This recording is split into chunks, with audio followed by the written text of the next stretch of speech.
Hello everyone, this is business study classes for class 12. As you know that we had already done our two chapters, that is nature and significance of a management and principle of management. And the third chapters we are continuing in this video. The concept of business environment we had already done in previous video, and I hope you had enjoyed with this video. And in this video we are continuing the importance of business environment. So let us move to the first point. Identification of opportunities to get first mover advantages. जैसा कि point से ही समझ में आ रहा है कि हम एक फर्स्ट मूवर का जो एडवांटेजेस मिलना चाहिए उसको हम पा सकते हैं only because of business environment studies से. So it is very important studies, that is business environment. अगर हमें बिजनेस का और उसके इन्वायरमेंट का, बाहरी चीजों का और इंटरनल चीजों का पहले से ही पता हो कि भाई हमारे कॉम्पिटिटर्स कौन सा नया स्टेप लेने वाले हैं या फिर कौन सी नई अपॉर्चुनिटीज हमें मिल सकती है अगर हम इस टेक्नोलॉजीज को अपडेट कर लें, या कौन सी टेक्नोलॉजीज चेंज होने वाली है या आने वाली नई टेक्नोलॉजीज को हम अडॉप्ट करें. और बहुत सारी ऐसी अपॉर्चुनिटीज है कॉम्पिटिटर्स के बारे में हम स्टडीज करके एक फर्स्ट मूवर स्टेप्स ले सकते हैं और साथ ही साथ हम उसका बेनिफिट भी उठा सकते हैं. Second point, that is identification of threats, means the correct knowledge of business environment. If we are continuing study about the business and its environment, so we are aware the all kinds of threats which will be available inside the business or outside the business. मतलब मेरा कहने का ये है कि अगर हम business environment का रेगुलर स्टडी कर रहे हैं और सारी जानकारी को अपडेट रखते हैं, हम बिजनेस से रिलेटेड हमारे बिजनेस पे जिस चीज का इफेक्ट पड़ रहा है, कॉम्पिटिटर्स का, कस्टमर्स का या एनी अदर पर्सन का या गवर्नमेंट पॉलिसीज का, इन सब चीजों का, तो हम आने वाले खतरों से भी हम अलर्ट हो सकते हैं. हमें ये एक वार्निंग सिग्नल का काम करता है. ठीक है ना, ये हमें अपॉर्चुनिटीज तो प्रोवाइड करवाता ही है, ये हमारे लिए बेनिफिट भी बहुत प्रोवाइड करवाता है, लेकिन ये हमें आने वाले खतरों से अलर्ट भी कर देता है. So it is very important to identification of a threat.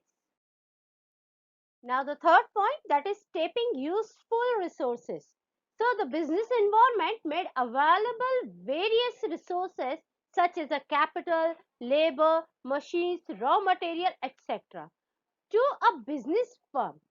In order to know availability of resources and making them available on time, knowledge of a business environment is very necessary. मतलब ये कि business environment जो भी resources है उनको हमारे लिए availabilities तो क्रिएट करता ही करता है, साथ ही साथ उसका सही समय पे हमें कब उपयोग करना है, कब उसका प्रयोग करना है, इसके लिए बिजनेस स्टडीज या बिजनेस एनवायरनमेंट की हमें स्टडी कंटिन्यूटी बेसिस पे करते रहना चाहिए. Very important for make resources useful.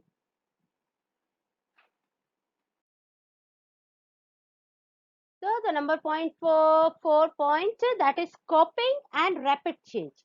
As you know that we are seeing nowadays the business rapidly changing according to the taste of customer, the fashions, the competitors and some any other technology updates.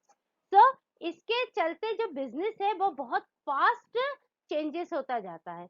So business environment studies, the continuous study, scanning of a business environment help is knowing the changes which are taking place, thus they can be faced the effectively. ये जो changes आ रहे होते हैं, rapidly business को change होना पड़ता है, इसके लिए बहुत जरूरी है कि बिजनेस इन्वायरमेंट की स्टडीज हमें कंटिन्यू बेसिस पे करते रहना चाहिए और ये बहुत हेल्पफुल होता है, बहुत ही इम्पोर्टेंट है इसका बिजनेस को हमारे ग्रो करने के लिए कि हम जो रेगुलर बेसिस पे बिजनेस की स्टडीज करते हुए चल रहे हैं, हमारे बिजनेस को हम देख रहे हैं और बाहरी माहौल को, एक्सटर्नल सोर्सेस को भी हम कॉम्पिटिशन्स को बाकायदा स्टडी कर रहे हैं, हम देख रहे हैं कि नई टेक्नोलॉजीज कौन सी आई है या कस्टमर्स का कैसे चेंजेस हो रहा है.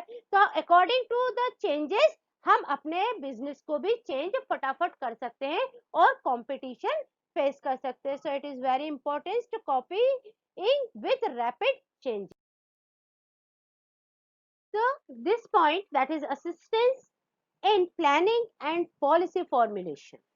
Understanding and analyzing of a business environment help an organization in planning and policies. Then how could be business environment help to the planning or the formulation? By this example I will explain you.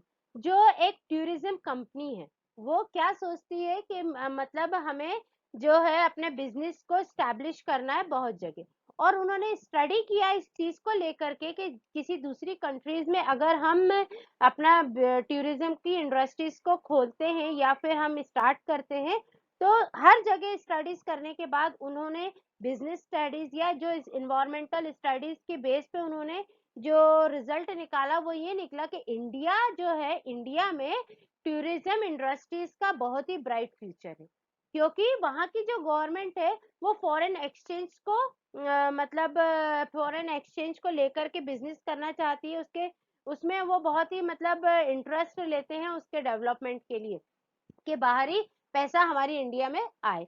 तो यही चीज को लेकर के अगर वो जो बाहरी कंपनी है जो टूरिज्म इंडस्ट्रीज है वो क्या करेगी, यहाँ अपना टूरिज्म बिजनेस स्टार्ट करने के लिए अपनी प्लानिंग और अपनी पॉलिसीज को उसके अकॉर्डिंग बना लेगी। वही मेरा कहने का मतलब सिर्फ इतना सा है कि ये जो है हम अगर बिजनेस इन्वायरमेंट की स्टडीज को रेगुलर रखें, अपने अपडेट्स को रेगुलर रखें, जैसे हम कस्टमर्स के टेस्ट को हमेशा पता लगाते रहे कि भाई मार्केट में कुछ चेंजेस ना हो जाए, या हम टेक्नोलॉजीज के बारे में अपना पूरा नॉलेज रखें कि सडनली टेक्नोलॉजीज चेंज ना हो जाए।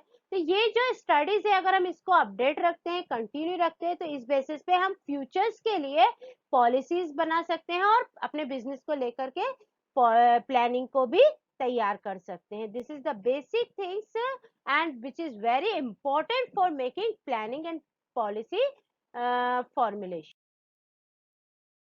Yeah, this is very important point that is help in improving performance. Business environment studies in a continuing basis, surely it help in improving your business performance. Correct and continuous monitoring of business environment help the organization in improving its performance. So ये बहुत ही helpful होता है, बहुत ही importance point है कि अगर हम business environment को अपने बिजनेस का एक हिस्सा बना करके रखें और पूरे कॉन्सेंट्स की तरफ पे अपने बिजनेस पे, बिजनेस के कॉम्पिटिटर्स पे, बिजनेस के कस्टमर्स पे, या फिर जो भी एटमॉस्फेयर है, फैक्टर्स के, फोर्सेस के, सभी पे हम अपनी नजर बनाए रखें, तो डेफिनेटली हम अपने बिजनेस की परफॉर्मेंस को इम्प्रूव कर सकते हैं, हम अपने गोल को अचीव कर सकते हैं। So with this we are end the importance of business environment. I hope you understand well, and with this video I am very thankful to all of you to make my channel subscriber 100.